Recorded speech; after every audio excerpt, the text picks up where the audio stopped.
अच्छा एक बात बताओ, भारत की जो प्रस्तावना है किस किस बच्चे को पता है? क्योंकि अब ना जो भी बच्चे अब बड़ी क्लास में हो गए, तकरीबन तकरीबन सबकी क्लास में आ रही है, एनसीईआरटी की बुकों में सब में आ रही है। किस किस को पता है देश का भारत का संविधान का जो फ्रंट पेपर है, प्रस्तावना है जो, किस किस बच्चे ने पढ़ी है? क्योंकि ये सबके बच्चों की किताब में आ गया है, देखो आ गई ना सबकी किताब में। अरे यार जो छोटे हैं उनकी नहीं कह रहा हूँ मैं, जो बड़े हो गए हैं।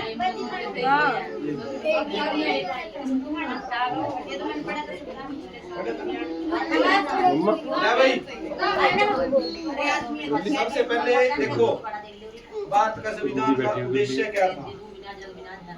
हम भारत के लोग भारत को एक संपूर्ण प्रभुत्व संपन्न समाजवादी पंथ निरपेक्ष लोकतंत्रात्मक गणराज्य बनाने के लिए तथा उसके समस्त नागरिकों को, सभी लोगों को सामाजिक, आर्थिक और राजनीतिक न्याय, विचार, अभिव्यक्ति, विश्वास, धर्म और उपासना की स्वतंत्रता, प्रतिष्ठा और अवसर की समता प्राप्त करने के लिए तथा उन सब में व्यक्ति की गरिमा, राष्ट्र की एकता और अखंडता सुनिश्चित करने वाली बंधुता बढ़ाने के लिए दृढ़ संकल्प होकर इस संविधान सभा में आज 26 नवंबर 1949 ईस्वी को एतद्वार इस संविधान को अंगीकृत और अधिनियम और आत्मसमर्पित करते हैं। ये बातें लिखी गई हैं कि भी सभी को सामाजिक, आर्थिक, धार्मिक, राजनीतिक विचार रखने का, अभिव्यक्ति और विश्वास, स्वतंत्रता, उपासना करने का, सभी प्रकार की आप लोगों को संविधान ने राइट दिया है। आप कहीं भी जाओ, कहीं भी आओ, आप कहीं भी बस में बैठ के जा सकते हैं, कहीं भी आप नौकरी कर सकते हैं। ये सारे के सारे जो राइट हैं हमें बाबा साहब अम्बेडकर ने संविधान में लिख के दिए हैं और ये तब तक सुनिश्चित है जब तक संविधान है। जिस दिन हमारे बीच में, अब जब भी बाबा साहब तो नहीं हमारे बीच में, पर बाबा साहब ने एक जो किताब संविधान लिख के गए हैं वो जब तक है तब तक हम सुरक्षित हैं।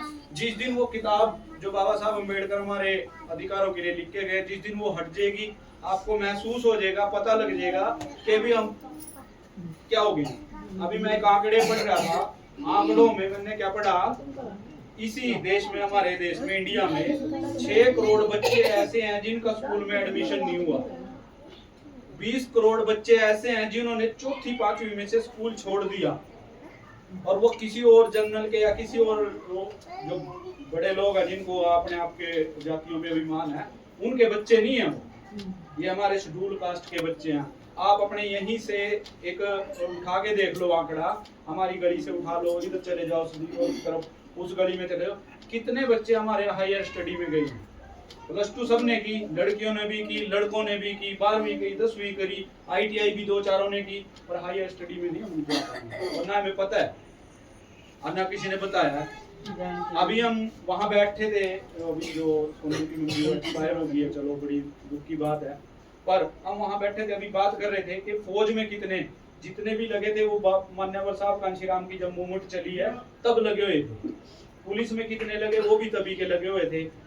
बैंक में लगे, स्कूल में लगे, रोडवेज में लगे, और भी जो डिपार्टमेंट है जितने भी हैं वो उसी टाइम के लगे हैं। उसके बाद ऐसा क्या हुआ कि हमारे लोग लगना ही बंद हो गए।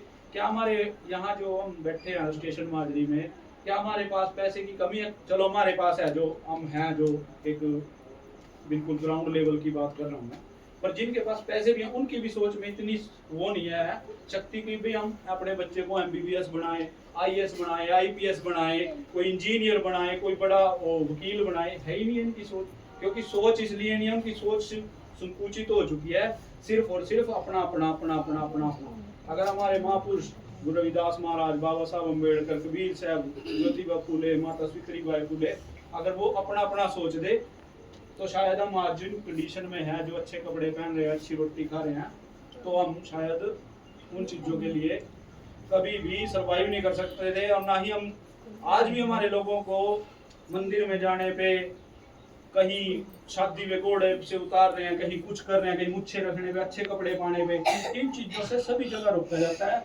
अभी जब पिछले बार एक राजस्थान में और इंदर में एक वाल था, जिसको छोटा बच्चा था अपने बच्चों की तरह, सिर्फ पानी पीने की वजह से उसको उसके टीचर ने पीट के मार दिया। तो ये याद से आप ये ना सोचो कि भाई ये उनके वहाँ हो रहे हैं, ये याद से आपके आसपास भी हो रहे हैं। उसका एग्जांपल दूं मैं आपको, हो गया भी जातिवादी वाला सिस्टम कैसे होता है। ये मेरा भाई है गुलाब, इसका नाम हम मेरे पापा ने गुलाब सिंह रख रखा था। ये खालसा स्कूल में जाता था, 8वीं क्लास में इसका गुलाब कुमार कर दिया था। आप यहाँ से मानसिकता उनकी चेक कर सकते हो कि भी उनकी मानसिकता किस प्रकार की है। वो अपना पूरे प्रॉपर तरीके से अपने काम कर रहे हैं। हम लोग ज्यादा वो नहीं है कि भी आप सोच रहे बड़ी दूर की बात है, वो अपनी पूरी तैयारी में बैठे हैं। सिर्फ हम इस उसमें है गफलत में कि भी हमारा कुछ नहीं होगा, बारी सबकी आनी है, लट भी बजाएंगे, सब तरह से हमारा शोषण होएगा। और किसको कहती है मैं शर्मा हूँ, कोई कहती है मैं खत्तरी हूँ, कोई कहती है मैं सिख हूँ। आप इस प्रकार की बातें सोच लो कि वो लोग अपने बच्चों को क्या सिखा रहे हो 6 क्लास में किस। और आप देखो आज आपने नोटिस करा होगा रेनू, आप व्हाट्सएप पर जुड़ रहे हो बच्चा के, आप भी जुड़ रहे होंगे, क्या बाबा साहब अम्बेडकर की जयंती के बारे में कोई एक भी पोस्ट आई किसी के पास? आई आपके पास? आएगी नहीं। बैसाखी मनाई, मैंने माही से पूछा क्या माही बाबा साहब अम्बेडकर के बारे में आप लोगों को कुछ बताया स्कूल में? कल की छुट्टी वही ना, यानी बैसाखी के बारे में बताया। क्यों? क्योंकि वो बिल्कुल के बिल्कुल अपनी मजबूती से अपना काम कर रहे हैं। और हम वो लोग अपने काम कर रहे हैं पूरा प्रॉपर तरीके से। हम लोग अपने बच्चों को अभी मनुवाद की तरफ हमारे बच्चे जा रहे हैं। अभी भी जय श्री राम पता नहीं क्या क्या करते फिरते हैं हमारे बच्चे। अभी हमारे बच्चों को मैंने जरूरी गांव में गया, बाबा साहब अम्बेडकर की बड़ी फोटो दिखाई अपने बच्चों को। हम बच्चे किसकी फोटो है? तो उन बच्चों ने पता क्या कहा, नरेंद्र मोदी की फोटो है। आप हिसाब लगा सकते हो क्या लेवल है हमारा, हमारे बच्चे किस उसमें है। जरूरी गांव में मैं गया, वहाँ पे जैसे मैं अभी बता रहा था कि +2 के बच्चे के बाद +2 में सिर्फ 2 बच्चे हायर स्टडी की तरफ जो कॉलेज की तरफ जा रहे हैं, वो भी आर्थिक स्थिति की वजह से प्रॉपर तरीके से जा नहीं पा रहे। और आज भी कई बंदे हमारे साथ, जैसे मान ले हम घूमते रहा, हमारे यही स्टेशन मारने के बंदे कई बार हमें यूँ कहते हैं भाई हमारी हेल्प करो, हमारे बच्चे की फीस देनी है हमने, क्योंकि हम खुद सक्षम नहीं है उसके लिए। और जो सक्षम है उनके पास वो जा नहीं पाते क्योंकि उनकी मदद कर देगी। हम लोग पैसा इकट्ठा कर लेंगे इसके लिए, मंदिर के लिए, प्रभात फेरी के लिए, बाबा साहब की मूर्ति के लिए, इसके लिए उसके लिए हम कर लेंगे। पर हम कभी भी ये नहीं सोचते कि भी हमारे जो बच्चे हैं, जो छोटे बच्चे हैं, वो किस क्लास में जा रहे हैं, कैसे पढ़ रहे हैं, कैसे नहीं, उसके बारे में कोई चर्चा नहीं है। अभी भी हमारे साथ जैसे युवा साथी हम इकट्ठे हुआ, वो पता क्या कहा, बाबा साहब की मूर्ति। अरे मैं मान लिया अक्सर मान लो बैठता यहाँ बात भी कर दे रहा भाई, सिर्फ और सिर्फ मूर्ति की क्यों बात कर रहे हो? कभी आपने लाइब्रेरी की बात नहीं की। आप चले जाओ कैथल साइड इधर, बाबा इस गुरु महाराज को कोई इतना तवज्जो नहीं है, कोई जानता नहीं है बाबा गुरु महाराज। पर एक बात देखी उनकी, उनके हर मंदिर में, उनकी हर धर्मशाला में लाइब्रेरी है। अभी ग्रुप डी में 700 बच्चा लगा है जींद जींद। हमारे स्टेशन मार्गी से कितने एक भी बच्चा लग रहा है, क्योंकि वहां पर लाइब्रेरी है। इसलिए बाबा साहब अम्बेडकर ने कहा जैसे हम होंगे वैसे हमारे बच्चे होंगे।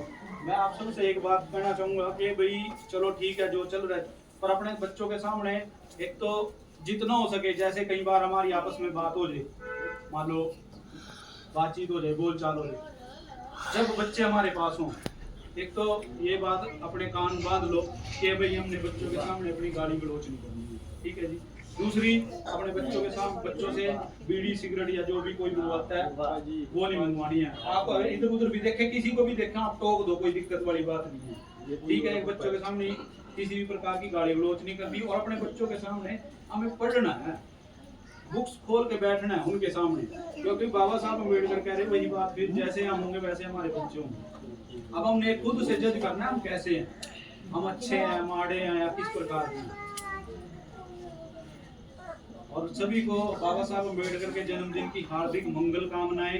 ऐसे ही बाबा साहब अम्बेडकर का जन्मदिन मनाते रहना है और अपने बच्चों को बाबा साहब अम्बेडकर के जीवन के बारे में ज्यादा से ज्यादा पढ़ाना है, बताना है, ताकि वो भी बाबा साहब अम्बेडकर की तरह महामानव, जैसे हमारे बाबा साहब अम्बेडकर बने हैं, गुरु रविदास महाराज का नाम है, ऐसा हमारे बच्चों का भी नाम होना चाहिए।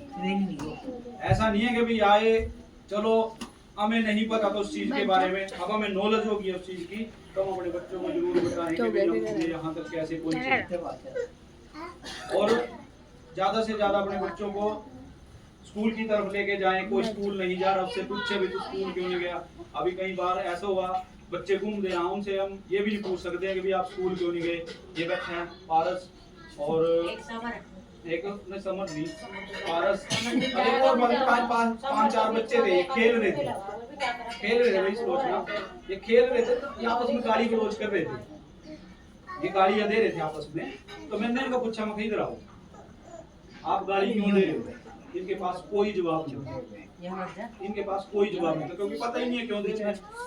माँ की बहन की गाली दे रहे क्यों दे रहे हो, पता नहीं क्यों दे रहे हो। फिर मैंने पूछा मम्मी के सामने पापा के सामने भी गाली देते हो क्या टीचर के सामने गाली देते हो, क्या आप इनको क्यों दे रहे हो, यहाँ क्यों दे रहे हो, अरे पता नहीं। तो जब तक हम इनको टोकेंगे नहीं रोकेंगे नहीं तब तक ये ऐसे ही रहेंगे। हमारा माहौल ऐसा खराब है यहाँ का। जैसे कई बार आपस में बातचीत होगी, मान लो उषा की बच्ची की होगी, ये बोल रही है आपस में, बच्चे खड़े हैं, हम इतनी भी हिम्मत नहीं है हमारी कि हम अपने बच्चों को चलो घर चलो, इतनी भी हिम्मत नहीं होती है। हम अपने बच्चों को डांटते ही वहीं खड़े हैं, वो बच्चे वही देख रहे हैं, वही तो सिखाएंगे फिर। तो इन चीजों को अवॉइड करें, जितना हो सके अपने बच्चों को ज्यादा से ज्यादा इन चीजों से दूर रखें। तो सभी को बच्चों को जय भीम और बाबा साहब अम्बेडकर के जन्मदिन की अब अपना जो भी केक को काटना है काट लो, और किसी ने कुछ बात रखनी हो बतानी हो तो बोल सकता है, इंट्रोडक्शन देनी है। चलो भाई साहब दे दो अपना कौन के ऊपर और कह दो, बच्चे फोन भी छोड़ देना।